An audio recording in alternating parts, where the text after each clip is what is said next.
Continuando com assuntos desafiadores, nossos dias, a atualidade nos apresenta assuntos realmente desafiadores, assuntos que em alguma medida sempre existiram, mas nos nossos dias ganham uma peculiaridade, uma intensidade como nunca se conheceu.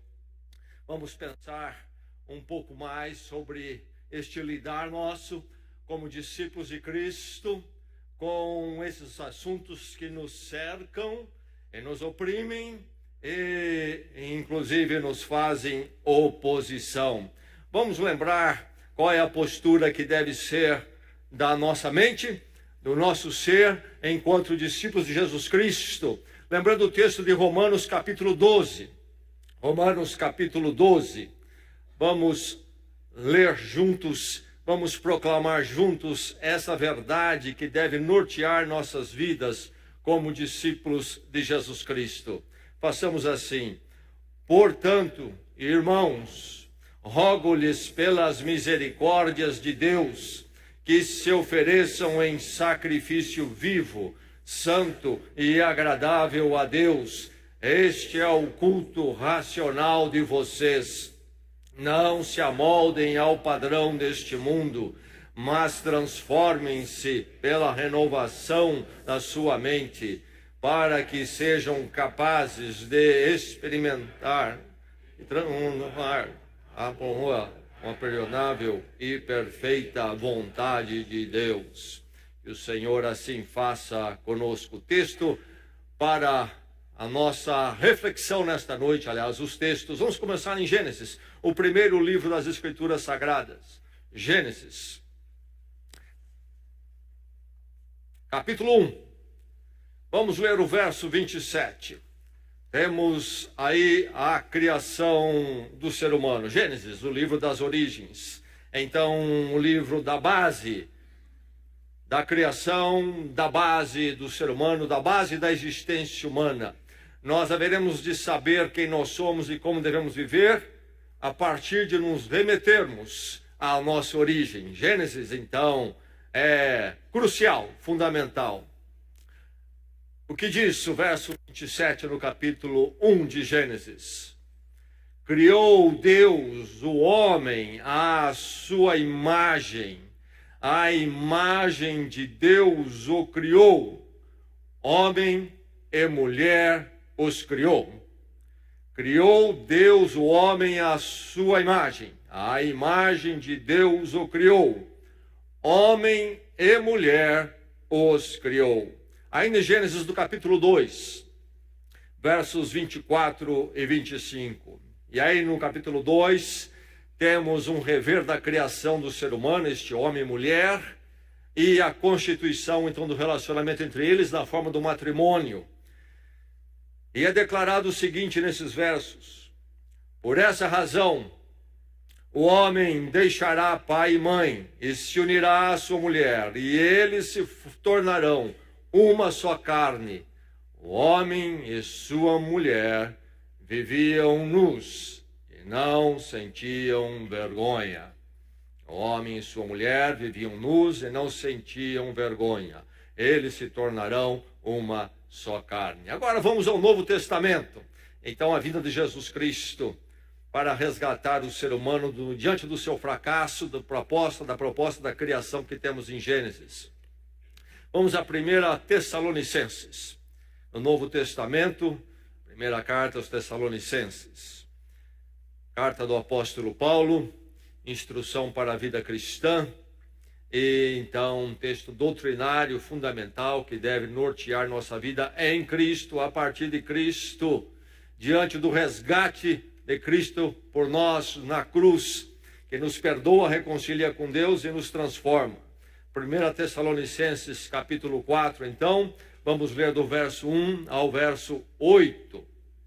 Palavra de Deus, então, em particular esta, que nesta noite ela encontre o seu coração de porta aberta para recebê-la. Quanto ao mais, irmãos, já os instruímos acerca de como viver, a fim de agradar a Deus, e de fato assim vocês estão procedendo. Agora lhes pedimos e exortamos no Senhor Jesus que cresçam nisso cada vez mais, pois vocês conhecem os mandamentos que lhes demos pela autoridade do Senhor Jesus. A vontade de Deus é que vocês sejam santificados, abstenham-se da imoralidade sexual, cada um saiba controlar o seu próprio corpo de maneira santa e honrosa, não dominado pela paixão de desejos desenfreados, como os pagãos que desconhecem a Deus. Neste assunto, ninguém prejudique seu irmão, nem dele se aproveite. O Senhor castigará todas essas práticas, como já lhes dissemos e asseguramos, porque Deus não nos chamou para a impureza, mas para a santidade. Portanto, aquele que rejeita estas coisas não está rejeitando o homem, mas a Deus, que lhes dá o Espírito Santo. Palavra do Senhor, verso 5. Não dominados pela paixão de desejos desenfreados, como os pagãos que desconhecem a Deus. Neste assunto, ninguém prejudique seu irmão, nem dele se aproveite. O verso 8.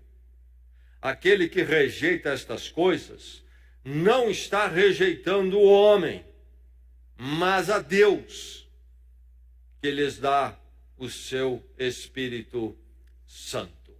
Esta é a palavra do Senhor.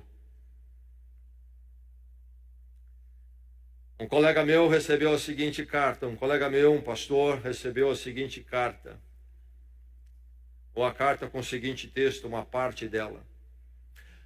Eu perdi a minha esposa, foi complicado, eu escolhi sites pornográficos ao invés dela, isso me levou para longe dela e de meu filho, eu me sentia envergonhado, mas tão envergonhado que não podia contar para ela.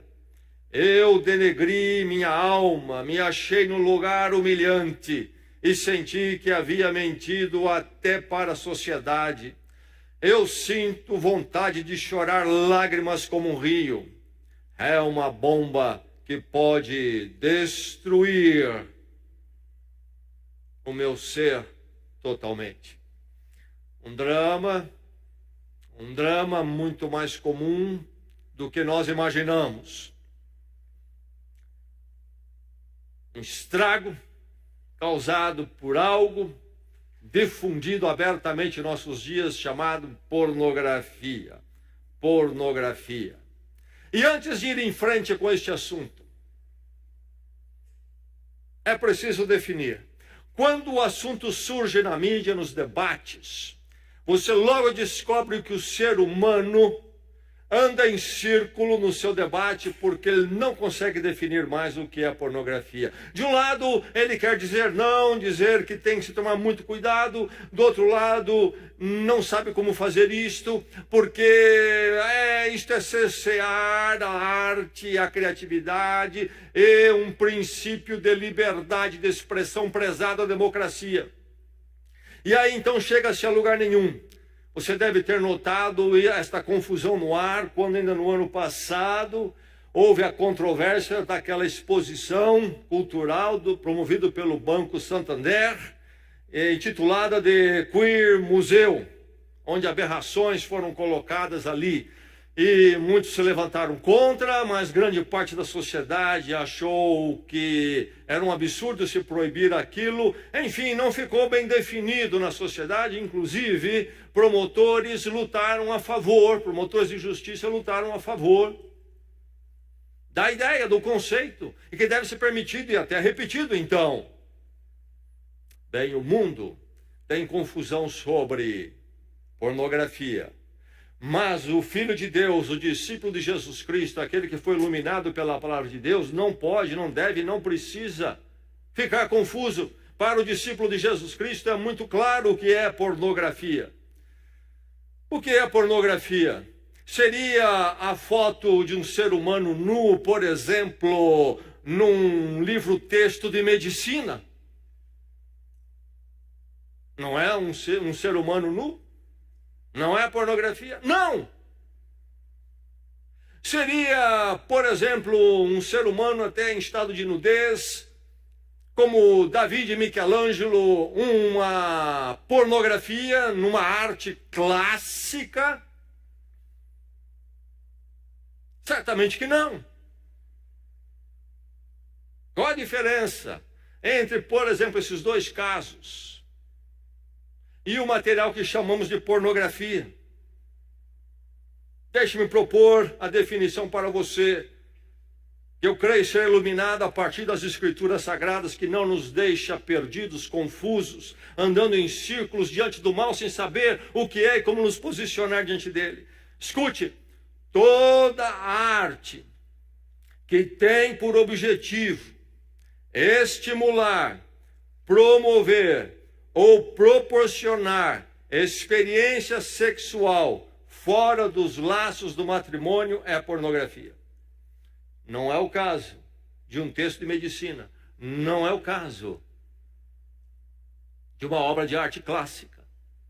Nenhum de nós sente-se estimulado, nenhum de nós sente que está sendo promovido ou proporcionado uma experiência sexual fora dos laços matrimônios diante desses textos, diante desta arte. Mas toda arte que é feita intencionalmente tem por objetivo estimular, promover ou proporcionar experiência sexual fora dos laços do matrimônio é pornografia, é porneia, é imoralidade sexual. À luz dos textos que lemos esta noite das Escrituras, isto fica muito claro. Sabemos o que é. Sabemos o que é. Aquele material gráfico que está diante de você, o cinematográfico, foi feito com que intenção, é apresentado com que intenção, com que motivação, é vendido por que razão. E aí você sabe. É para promover, estimular o sexo fora dos laços do matrimônio? Então é pornográfico, é porneia, é imoralidade. E nesta noite, então, lendo a palavra de Deus sobre o propósito de Deus na criação em Gênesis, e depois de Cristo em 1 Tessalonicenses, o resgate do ser humano para o objetivo da criação, o perdão em Cristo e transformação, trazendo o ser humano em reconciliação com Deus e com o propósito da criação, nós temos a mensagem muito clara. A você, nesta noite, fique na dignidade ante a pornografia. Pornografia está à nossa volta, está em todo lugar agora. Diante dela, ante ela, fique na dignidade. Mas o inimigo, a pornografia, esse inimigo, não é qualquer inimigo. É um inimigo poderoso. Fique na dignidade ante a pornografia. Combata um inimigo poderosíssimo. O Brasil, qual é o lugar do Brasil na pornografia? 16º produtor mundial de pornografia. Bela colocação. Quando você pega colocações, por exemplo, nível de corrupção, não é? O Brasil está lá embaixo, os países estão lá depois dos 70, 80, mas quando chega em pornografia ele está lá em cima, 16º. É o primeiro produtor da América Latina, material pornográfico. Pornografia é um negócio enorme. Anualmente movimenta 97 bilhões de dólares. Sabe o que é isso? Eu disse 97 bilhões de dólares. Suficiente, dizem-nos, a quem fez o cálculo, suficientemente para alimentar 4 bilhões 800 milhões de pessoas em um dia.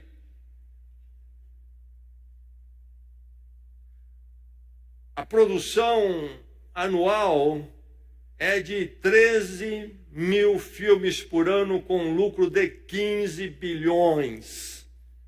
Só nisto. Comparativamente, Hollywood lança por volta de 600 filmes que vão para os cinemas normais. Pornografia produz 13 mil filmes. Pornografia, com esses filmes, rende 15 bilhões de dólares. Os 600 filmes de Hollywood rendem 10 bilhões de dólares.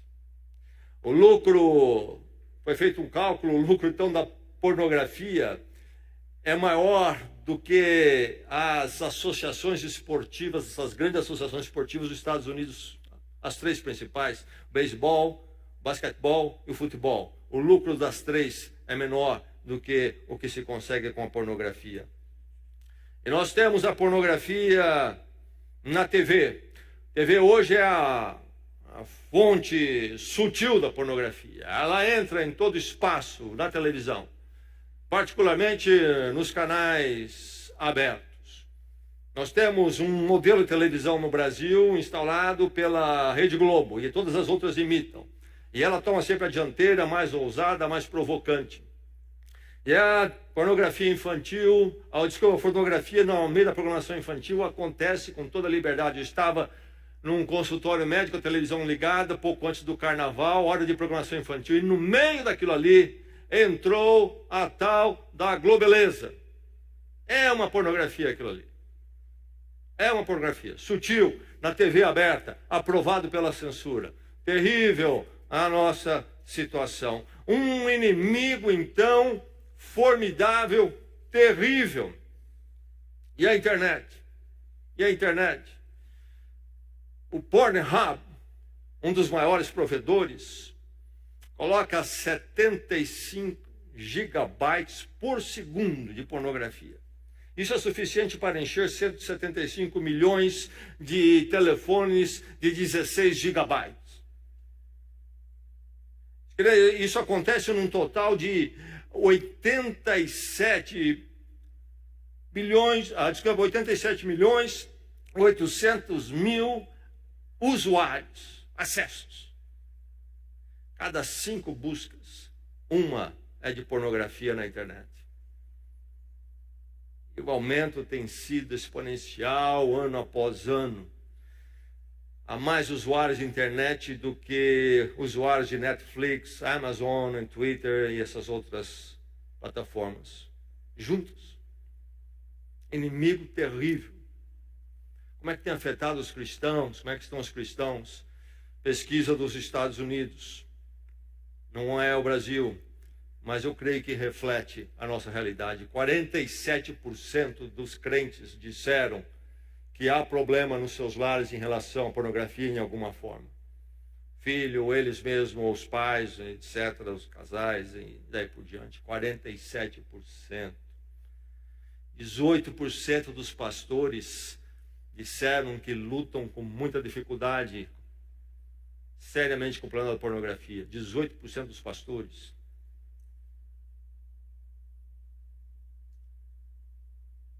Terrível.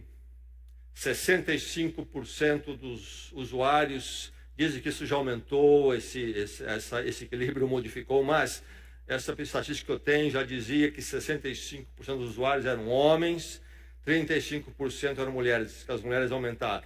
As mulheres se tornaram usuários de pornografia. Tradicionalmente era conhecido como algo de homem, era um vício masculino, uma torpeza masculina. Agora as mulheres, após aquele 50 tons de cinza, em 2017, naquele ano cresceu por volta de 359% entre as mulheres. Não é mais um problema masculino. Por volta dos 14 anos, 2 em cada 3 meninos acessaram pornografia. Onde? Nos seus celulares, que seus pais dão para eles, fazendo um grande favor. Os casados estão gastando em média 20 minutos por semana com pornografia, os solteiros 40 minutos. Terrível inimigo. E nos falam de tipos de pornografia. Toda ela é torpeza, é problemática, é um inimigo terrível. Mas precisamos lembrar dessas categorias porque precisamos atentar, especialmente com aquelas mais sutis. A maior parte das novelas inclui em algum momento algo pornográfico. forma mais sutil, aceita. Inclusive agora, de homossexualidade. Além da sutil, tem aquela que se chama leve. São aquelas revistas reconhecidas e permitidas que se vendem, como por exemplo a tal da Playboy. E depois vem a categoria pesada, a pornografia grotesca, pode envolver violência, inclusive, bestialidade, agressão e outras coisas mais. Dr. Norman Deutsch, canadense, psiquiatra, neurocientista, escreveu um livro, O Cérebro que Muda a Si Mesmo. E ele diz: a pornografia pesada evoluiu e é acentuadamente dominada pelo sadomasoquismo.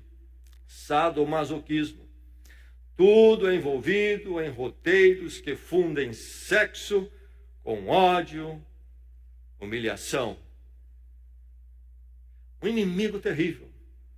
Não é brincadeira. A força não pode ser subestimada. É preciso prestar atenção. Pais precisam prestar atenção nisso. Você precisa ficar atento. É preciso ficar na dignidade ante a pornografia. Mas se vamos fazer isso, é preciso lembrar que o nosso combate é com um inimigo poderoso. Fique na dignidade ante a pornografia. Rejeite esse aviltar do ser humano. Por que é errado pornografia? E até o mundo hoje, um mundo humanista, que não aceita mais a autoridade de Deus, da palavra de Deus, da influência cristã que já permeou mais a sociedade ocidental e a nossa, é um mundo que diz que tudo isso é ser conservador, é mera tradição, e não há nenhuma razão porque o ser humano não se esbalde no sexo em toda e qualquer forma. Seria mero tradicionalismo, conservadorismo, e porque então a gente se apega às coisas passadas e não quer coisas novas, e por isso que a gente é contra. Seria essa a visão do cristão? Certamente, me ouvindo, a mídia, as elites intelectuais diriam: eis aí um conservador. Ah, sim, eu estou aqui defendendo uma causa porque ela é simplesmente antiga, ou porque simplesmente uma posição que simplesmente foi aceita. Não! Porque é errado. Aliás, defendem a liberdade sexual em todo sentido, inclusive a pornografia, dizendo o seguinte, que o sexo é um mero impulso. Como nós temos outros, o impulso de alimentar-se. É verdade que nós temos impulsos, mas é verdade também que todo impulso exige disciplina. Não é verdade? Olha o que acontece com aqueles que não têm disciplina no impulso de se alimentar. Grande preocupação na medicina nos nossos dias. Qual é o problema? É impulso, coma à vontade. Não, não faça isso. Não faça isso. Causa mal. Então, só porque é impulso não quer dizer que ele pode correr solto. Qualquer impulso deve correr solto. Não fazemos isso. Não permitimos isso. Então, essa conversa de impulso precisa ser melhor observada. E mais, temos impulso sexual, sim, que precisa ser disciplinado, sim, mas os impulsos são diferentes. Dizer que meu impulso sexual é o mesmo da fome, ou a vontade de saciar, ou o desejo por um prato de alimento, que é a mesma coisa, isso é um equívoco enorme. Absurdo. Quantas músicas você conhece sobre prato de comida? Quantos filmes você foi assistir sobre um churrasco? Já é para acender uma luz vermelha aí. Parece que não é a mesma coisa.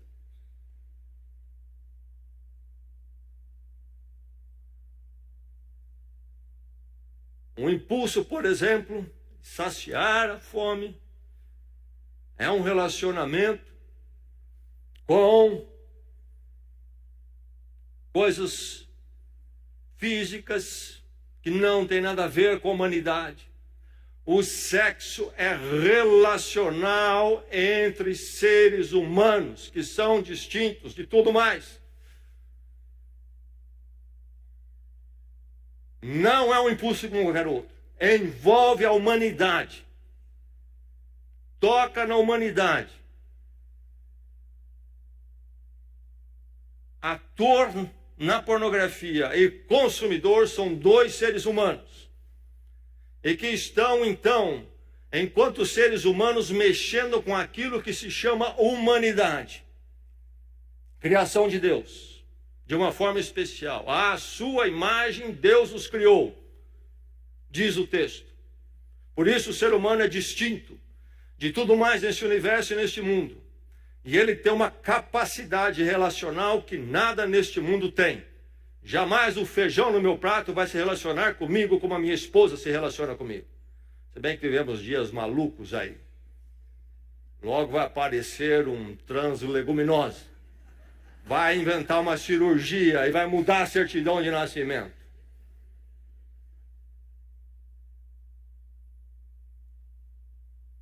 É diferente. A verdade é que o impulso sexual é fundamento da humanidade. Aliás, de onde que nós viemos? Como é que Deus estabeleceu a nossa procriação, se não entre um homem e uma mulher? E somente um homem e uma mulher. Esta diversidade na unidade que Deus propõe. A verdadeira diversidade em unidade. Então, o ser humano tem um valor inerente em si. Ele é criado à imagem de Deus. Por que nos preocuparmos com o próximo?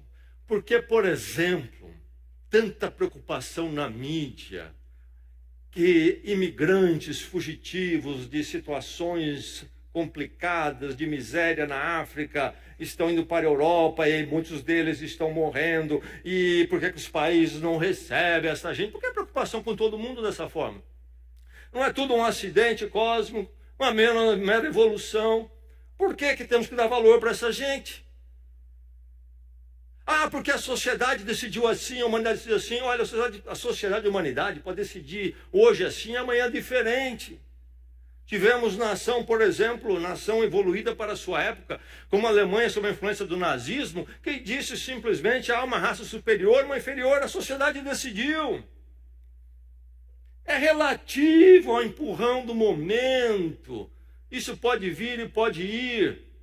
Como é que pode se sustentar sempre o valor intrínseco, inerente no ser humano, que ninguém pode roubar, e que então diz que todo ser humano é digno e precisa ser respeitado e honrado?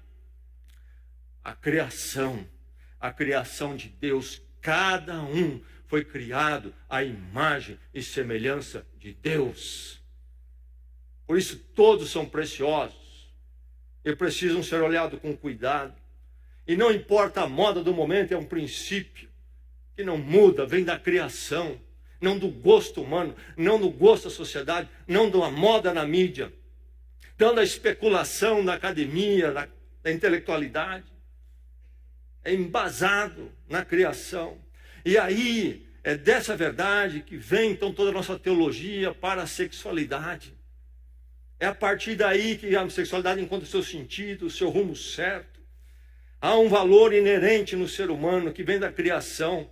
Não cremos como humanismo, que o próprio ser humano é a fonte da verdade, então ele é quem define a ele mesmo. Isso é um relativismo. Amanhã surge um sujeito, uma onda nova e muda tudo. E podemos pensar em desprezar parte da população porque não é do nosso jeito. Mas não a partir da revelação, da criação de Deus. E a sexualidade, então, passa por essa verdade. E a sexualidade, como expressão da criação, Deus os fez, homem e mulher, serão uma só carne. Os dois estavam juntos, estavam nus e não se vergonhavam. O sexo pode exaltar, valorizar o ser humano, ou o sexo pode denegrir, baratear, aviltar o ser humano. Pode fazer as duas coisas. Por isso o diabo trabalha pesado, inimigo poderoso, investimento altíssimo para bagunçar a sexualidade, então matrimônio, família, etc. Mexendo ali, realmente altera o ser humano em toda a sua moralidade e seu valor. As escrituras são muito claras. O gênero é homem e mulher, Deus os criou homem e mulher. E a forma de funcionar, muito claro, o matrimônio será uma só carne. É a proposta da criação. Toda vez que o sexo é barateado e se avilta o ser humano, a corrupção moral em outras áreas acaba chegando. Ou a corrupção moral em outras áreas acerta a questão sexual, ou a questão sexual acerta, denigre as outras áreas morais da sociedade e do indivíduo. O matrimônio dignifica, traz solidariedade, fidelidade. Ele embasa a humanidade. A pornografia barateia, abusa o ser humano, danifica o ser humano. Aliás, na pornografia é comum, é nos dito, o uso de escravos sexuais para realizá-la. Então, fique na dignidade ante a pornografia. O inimigo é terrível. Rejeite o aviltar do ser humano, lembrando da criação, o sentido onde nós encontramos o nexo da vida, da nossa existência, da sexualidade, e não ficamos nessa confusão do mundo aí fora, que vê algum problema na pornografia, mas nem consegue defini-la, porque não conhece essa referência. Fique na dignidade ante a pornografia. Conheça os danos enormes que vêm da pornografia. Pornografia é o prazer fugaz, sem continuidade, sem edificação, sem sustentação. Pornografia é ato solitário e viciante. É terrível. É a lata de lixo para o ser humano. Enormes danos. Preste atenção. Distorce a visão do próximo. Aquilo que já falamos. A humanidade é atingida, então o ser humano também na individualidade é atingido. E atingindo então a humanidade, atingindo o ser humano, tanto o usuário como aquele que se presta para fazer a pornografia, vai chegar onde? No matrimônio, no cônjuge. O cônjuge é alguém desprezado, é alguém ferido, quando há a presença da pornografia. E mais, a visão da mulher, por exemplo, por parte do homem, passa a ser totalmente distorcida. O usuário de pornografia, no caso, quando é o homem, começa a ver a mulher como o quê? Toda mulher é alguém pervertido, é alguém barato, é um objeto a ser usado. Começa a adquirir a pior visão do sexo oposto. Distorce sua visão do próximo. Atinge o matrimônio, então. Casamento e pornografia, em termos de relação sexual, tem um processo idêntico, nos dizem os entendidos, mas com efeitos bem diferentes.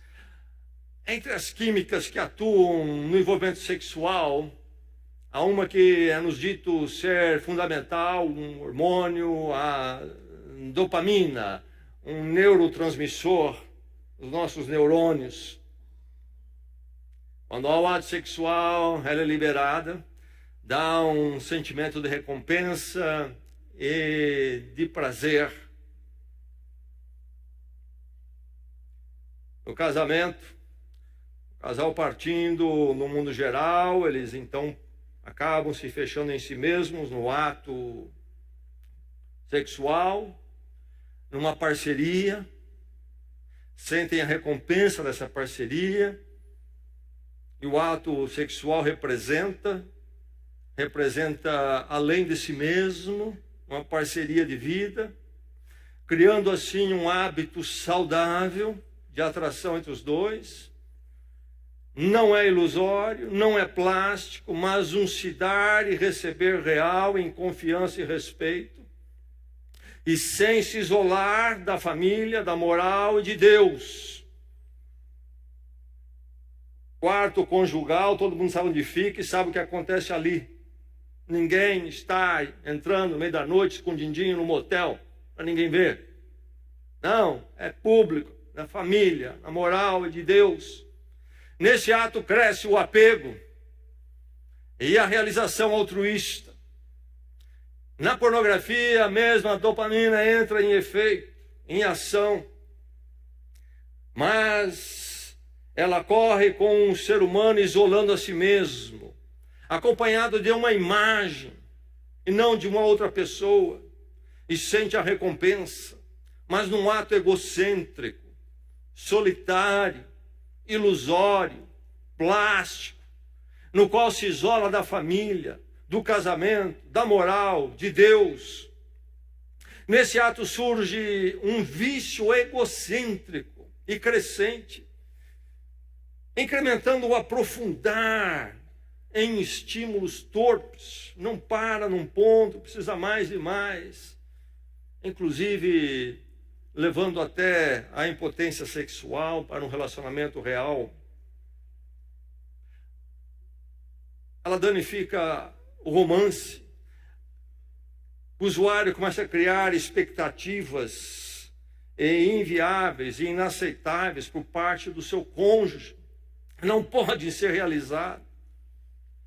Leva à infidelidade, ao desprezo do cônjuge.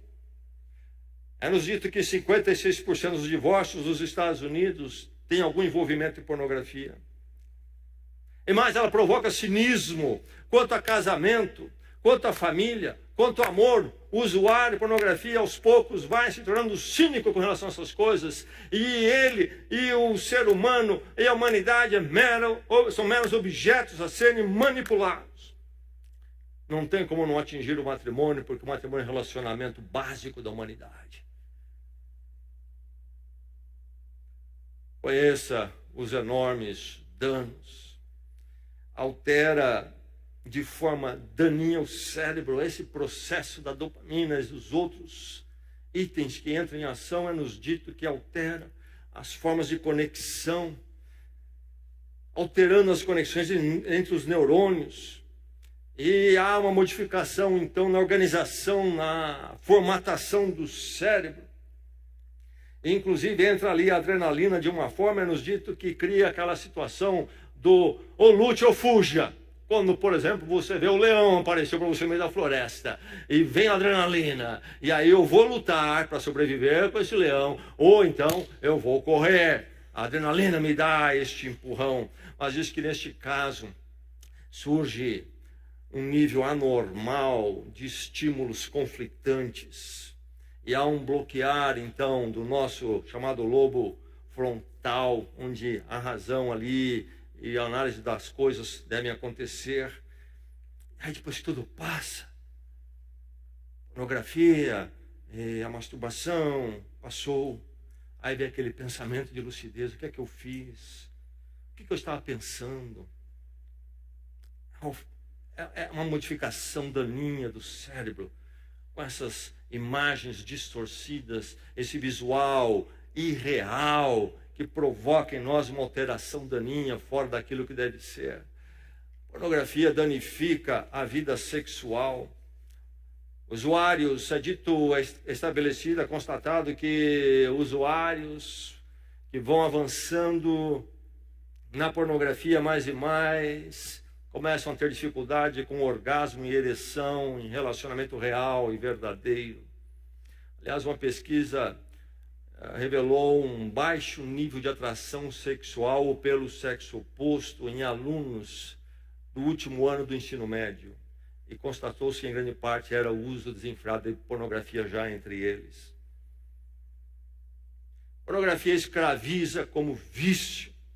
Esta situação toda do hormônio, da modificação do cérebro, produz algo semelhante que as drogas, que a cocaína faz. As conexões cerebrais se alteram e há esta busca deste recompensar, deste prazer, de uma forma escravizante. essa preferência se torna mais forte e mais forte. E é progressivo, como o uso das drogas. Cada vez precisa um pouco mais, e algo mais forte. É o mal. Lembre-se sempre que o mal é insaciável em todas as suas formas. Às vezes você ouve falar, o bando roubou o banco. Ou então mesmo, os nossos políticos roubaram alguém lá. Corrupção, roubou, propina, 4 milhões. Aí você pensa, puxa, 4 milhões? Ninguém descobriu, ficar quietinho, pega 4 milhões, ele vai viver feliz. O mal não funciona assim. O mal é insaciável. É mais um pouquinho sempre. Assaltou o banco. Ah, no pobres, assaltaram o banco. Está bem, cada um pegou 300 mil. Pronto. Não foram presos? Não. Ele pegou 300 mil, ele compra um mercadinho lá no bairro dele, vai tocar um mercadinho. Pronto. Fez a vida. Não é assim que funciona o mal. O mal é insaciável, ele nunca dirá, estou satisfeito, não precisa mais. Pornografia é a mesma coisa. Escraviza como vício. Processualmente a torpeza se intensifica. O movimento vai da chamada sutil para a leve para a pesada. E aí todo tipo de aberração vai entrar. O vergonhoso, o desprezível, o torpe vira normal. Impressionante que a pesquisa disse sobre isso entre os jovens. 56% de um grupo de 1.500, 56% disseram que já estavam na pesada depois de terem começado com a chamada leve. E aí estavam vendo aqueles quadros mais terríveis possíveis. Pornografia engana porque é feito de falsidades. Ela não é normal nem é natural. É produção plástica que visa justamente lhe dominar, lhe corromper, modificar o seu cérebro, torná-lo um escravo, um usuário, uma fonte de renda para eles. Por isso é uma produção. 45 minutos de filme pornográfico pode levar pelo menos no mínimo 3 dias de filmagem. Isso nunca vai acontecer, o que acontece ali nunca na realidade, porque não é realidade, é plástico. Começa muitas vezes com cirurgia plástica, 1000 produções, e depois uma porção de gente ali montando aquilo. Mas ela conduz à solidão. A pesquisa diz isto. Aliás, não estou citando as fontes, porque senão você ia ficar comigo aqui até 3 da manhã e você ia se entediar. Mas creia, conduz à solidão. O uso da pornografia intensifica e não ameniza a solidão. Quanto mais se usa, mais se entra na solidão. E isso leva à depressão, é nos dito, nos leva ao abatimento. E aí, então, nesse estado, precisa-se de conforto. E isso leva à busca de mais e mais conforto na pornografia e se torna um círculo vicioso. Como o náufrago que eu já citei para vocês na quarta-feira, você sabe disto, num botinho salva-vida no meio do oceano, depois de 2, 3 dias ali, morrendo de sede, cercado por água, até a grande tentação de beber a água do mar. Mas se ele fizer isso, é o fim.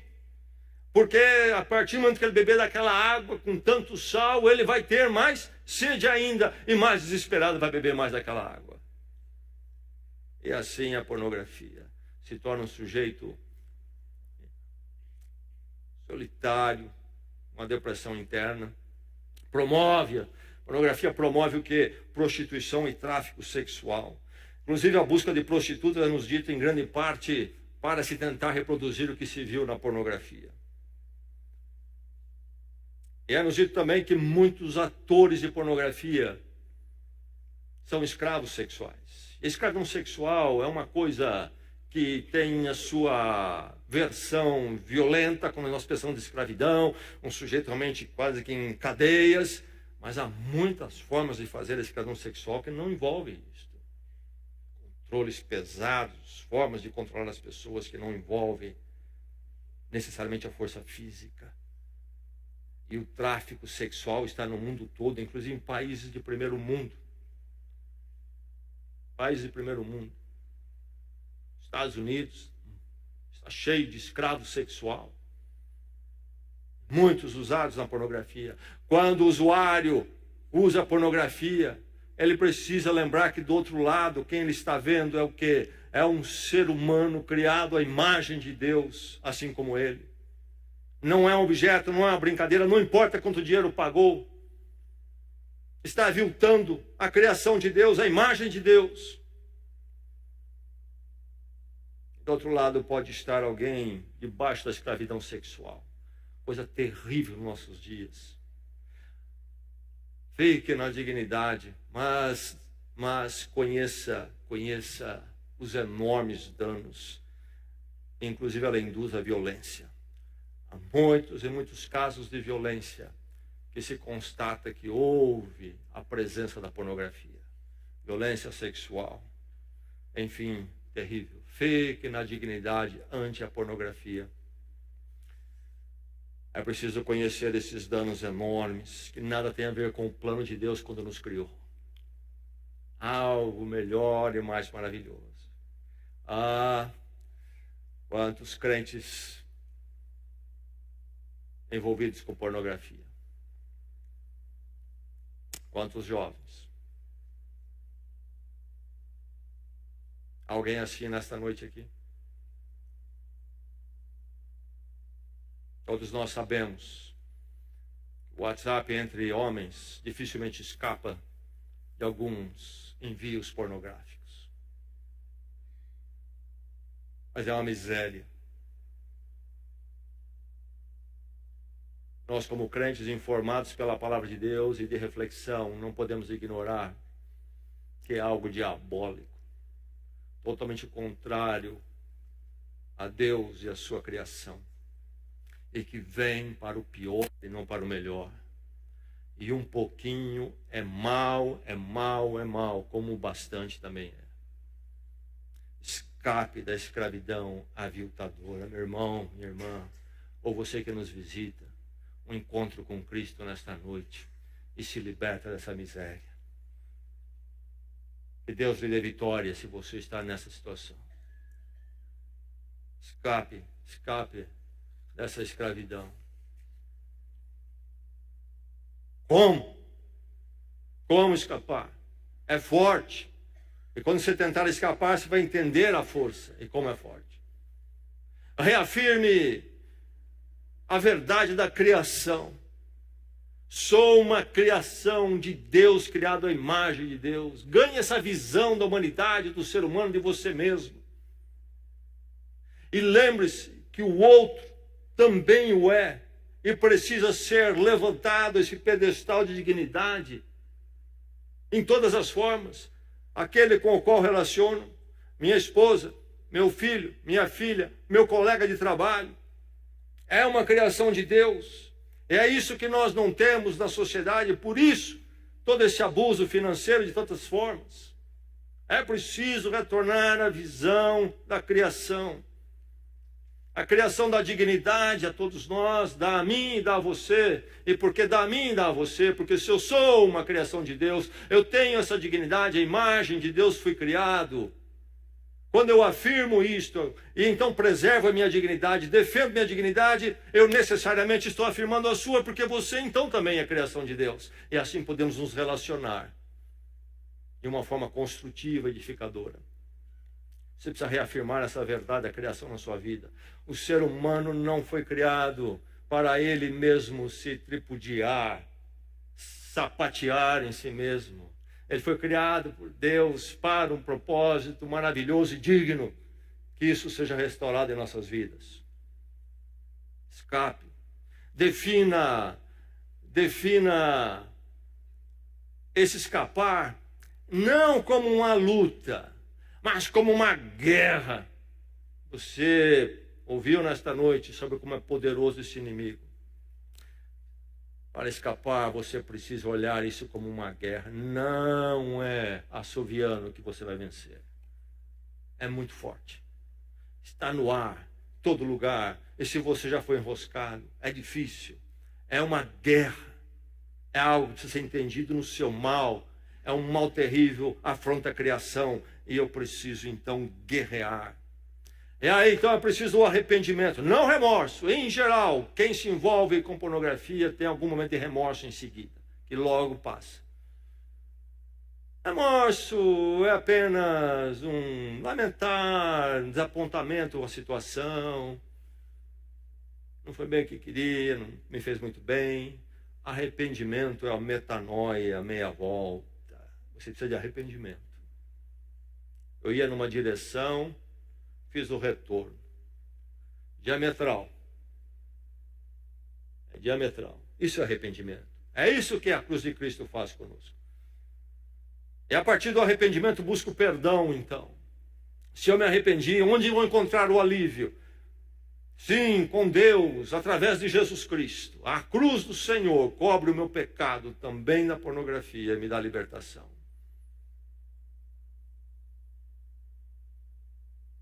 Encontrando a pessoa certa, confesse a alguém que possa lhe acompanhar, alguém com quem você possa prestar contas. Como é importante ter o parceiro de oração. Não de fachada, mas que você realmente fale das suas misérias também, se preciso. Você não vai confessar isso a 20 pessoas, e nem todo mundo. Mas alguém num círculo restrito que possa realmente ali confinado. Porque o mal, ele não deve ser espalhado. Já fez mal para você. Mas alguém que possa ser de ajuda no andar com Deus. Escape. Fuja do negociar. Só uma olhadinha. Eis o desastre. Eis a armadilha. Só um pouquinho. Só para ver como é que é. Só uma vezinha. Você faz isto e lá você se foi. Nada de negociar com o diabo. Não negocie com o diabo, meu irmão. Nunca. Nem na pornografia. Evite situações de risco. Qual é a sua situação de risco? Fim dos anos da década de 70, eu era adolescente, trabalhava no centro de São Paulo. E o governo militar começava aos pouquinhos a dar mais abertura na censura. Durante os anos mais duros, o governo militar foi muito firme em relação à pornografia. Eu ia para o trabalho, gostava de passar na banca de jornal para ver a manchete do jornal. Não tinha dinheiro para comprar, mas podia ali dar uma olhadinha. Eu me lembro que começou a aparecer capas de revistas expostas que antes não eram expostas. E você, quando está na adolescência, na juventude, aliás, os pais se esquecem. Eu noto isso, eu fico abismado. Começam com os filhos, eles não esquecem. O que é ser um jovem em termos hormonais? Os hormônios correm mais do que carro de Fórmula 1. Geralmente, não pensam com os neurônios, mas com hormônios.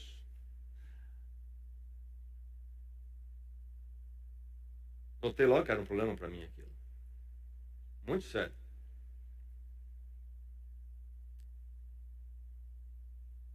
Na classe, sala de aula, começou a aparecer umas revistas. E os colegas insinuavam. E eu tinha que me posicionar.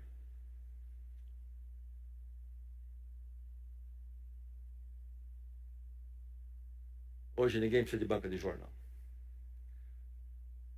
Damos para o adolescente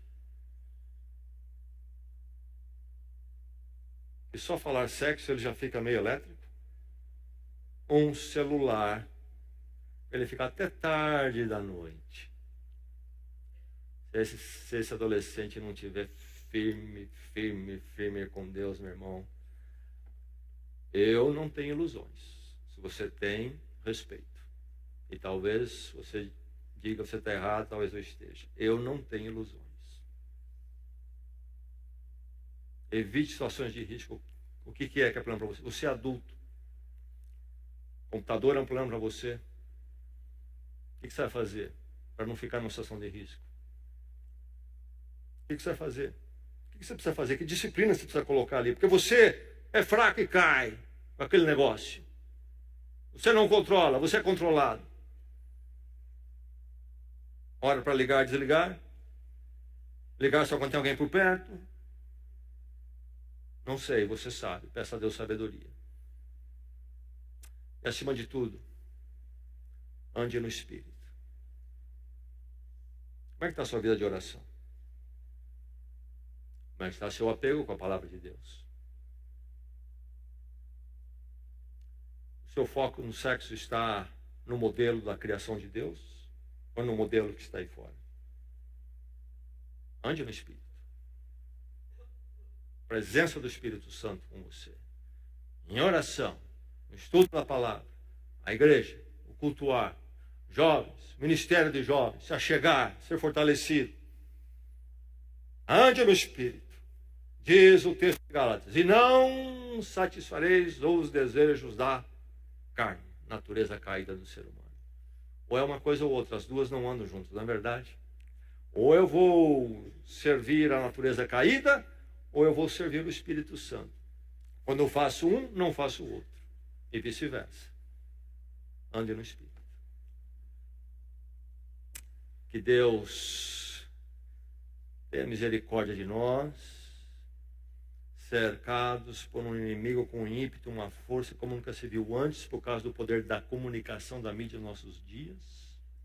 Que a misericórdia de Deus caia sobre nós, sobre nossas famílias, nossos filhos. Deus nos dê a vitória sobre essa miséria, pela graça de Cristo. E a você, que talvez esteja indo longe demais, a graça é suficiente para libertá-lo, como já fez com muitos. É para você também. Vamos orar.